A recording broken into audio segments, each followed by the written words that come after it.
I'm gonna go over everything you need to know about Tokyo Beast. So if you're looking to earn, watch this video till the end.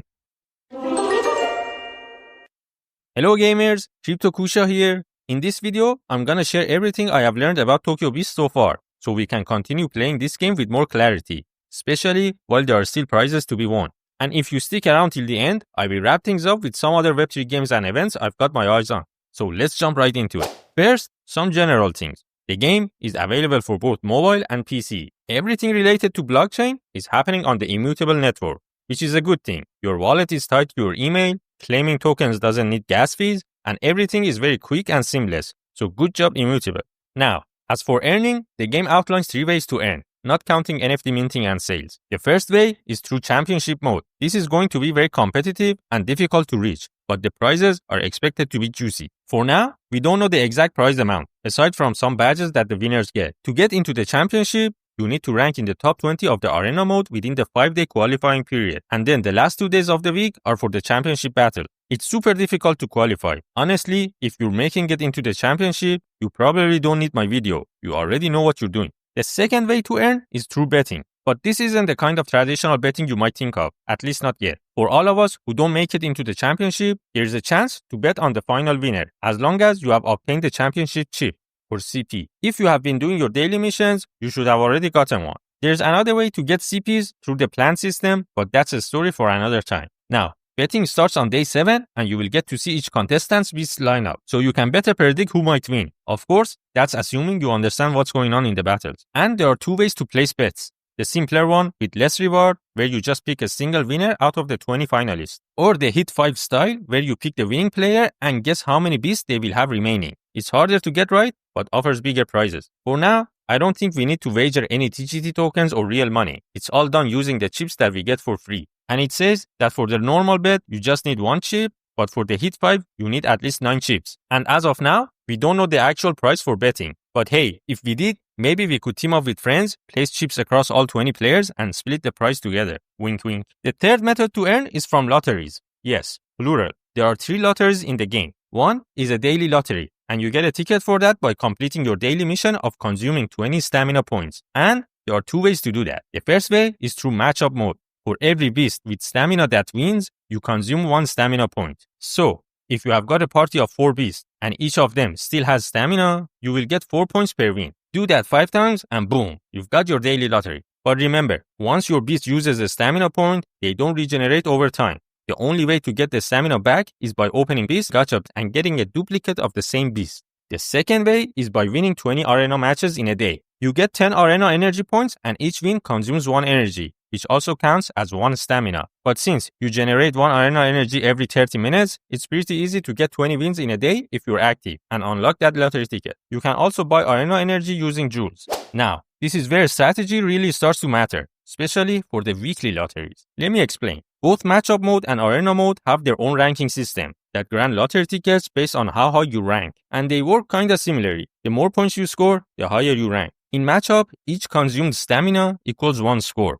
But in arena mode, the point system works a little differently. If you have more points than your opponent, you gain fewer points for the win. And if you have fewer points than them and you win, you get more points. Also, there's no point deduction in either mode, so feel free to lose as much as you like. So why does rank matter? Because at the end of the event period, 5 days for arena and 7 days for matchup, your rank determines how many lottery tickets you receive. For example, if you end up in rank A in arena mode, you will get 12 lottery tickets. For matchup mode, the numbers are still unclear, but I'm sure they will adjust soon. Also, we don't yet know what each letter rank represents. For example, during the special early access event, the top 6 players were rank S. But for the current week, it could be the top 10, top 20, or even just the top 2. It's automatically calculated according to their paper. But one thing is for sure, in both modes, you need to score above 100 points to even be considered for the rankings. Also, something to consider, matchup mode resets the score every week. So you have to ask yourself, are you going to use the 100 stamina points in this week or wait for a quieter one? That's up to you. But hey, if it's quiet, maybe it's because the prizes are running out. And just so you know, I have asked several times in their Discord, but nobody could give a clear answer on whether lottery tiers are based on performance or random chance. For now, I'm assuming it's random. You could get anything from tier 1 to tier 6, with varying token amounts inside. Here's what I've gotten so far. And yeah, you can get nothing. A lot of people have opened empty lotteries. Drop a link in the comments if you got an empty one. Now, let's talk about Beast and the battle mechanics. Clearly, some people are doing extremely well in this game. 90% win ratios don't happen from pure luck. Luck is definitely still part of it, but you can improve your chances by understanding how the game works. I'm not the best person to explain the in-depth mechanics, so I will just give you a general overview and you can sit down and figure out the best strategy that works for you. First off, let's clear a common misconception. Beast ranking is not rarity. It resets weekly and it just shows which beast have consumed the most stamina across all players. That might still mean it's a good beast, but it could also mean it's just being used heavily while the rest of the team are getting the W. So don't just go chasing after the S-rank beast. Choose the ones that match your team's strategy. Now, each beast has 4 parts: tail, back, body, and head. And based on this picture, you can see how their strength is ranked. These parts are used differently depending on the battle condition, and battle condition depends on the beast's personality. When a beast is in good condition, it uses the body part more often, and when in a bad condition, the tail and back parts get used more. And head is used if the beast is chosen as the leader using the flag. There are 2 factors that affect the battle condition: your team's total HP and something called the Shuhari gauge. Let me explain. If your beast is an optimist and your team total's HP is higher than your opponent's, you're in good condition, so body part gets used more often. But if your beast is a cynic and you pick a low HP team, that's also considered a good condition for that beast. So you can kind of control which condition you're aiming for by building your team intentionally. Same goes for the Shuhari condition, which is the red special attack gauge you see on the screen. The more hits you take, the faster it fills up. So if your team has low agility, you are probably going to get hit first, which fills the gauge faster. And if your beast is a show-off, it can benefit from this. Capiche? Then we have the mods, which enhance your beast. Mods do have rarity, and the rarest ones are ultra rare. Also, the letters next to the combat stats and mod stats are ranked. The higher the letter, the better. And finally, the most obvious stat is the beast type. It follows a rock, paper, scissors format. But since you don't know what your opponent is bringing, it's hard to strategize for that. Just make sure you actually read your beast perks and abilities. One last thing, every beast we use is a proxy beast. They are just replicas of the real NFTs that can be bought on Token Throw. If you own the actual NFT, you get some benefits, like being able to reassign its battle parameters. You will notice one of my beasts has a symbol on it. That means next week, it might not have the same stats because the owner made changes. All in all, the game has a lot of features, and there is still more to come, like experience points, leveling up, dungeon jewel raffles, and so on. Also, I didn't even touch on staking, renting, gacha system, or dungeon mode. I just wanted to give you a general idea of how everything works. So leave a like on the video if this helped and share it with anyone looking to get into Tokyo Beast.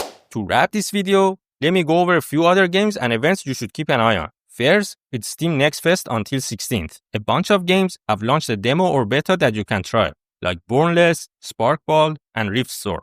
Bornless has Twitch drops too, along with Spellborn. Then, there's the Zeverse Play to Airdrop event happening right now, which you might have already jumped in if you have checked the Game Monkey website daily. It's a fine game, but personally, I didn't like the camera and movement controls. Also, tomorrow we have got Craft World launching its event, which will be important toward the token airdrop, so don't miss that. And then, on the 12th, we are supposedly getting FIFA Rivals launching. Seraph and Demons are also starting events this week with prizes, which you can learn more about them on the Game Monkey website. And as I have said before, my neighbor Alice and Moonfrost will be launching their events in June, so keep an eye on those too. Lots of games, so little time. Thanks for watching, don't forget to like and subscribe. And one more thing, the AKA things you open in Tokyo Beast, they are just name badges for your profile. Bye.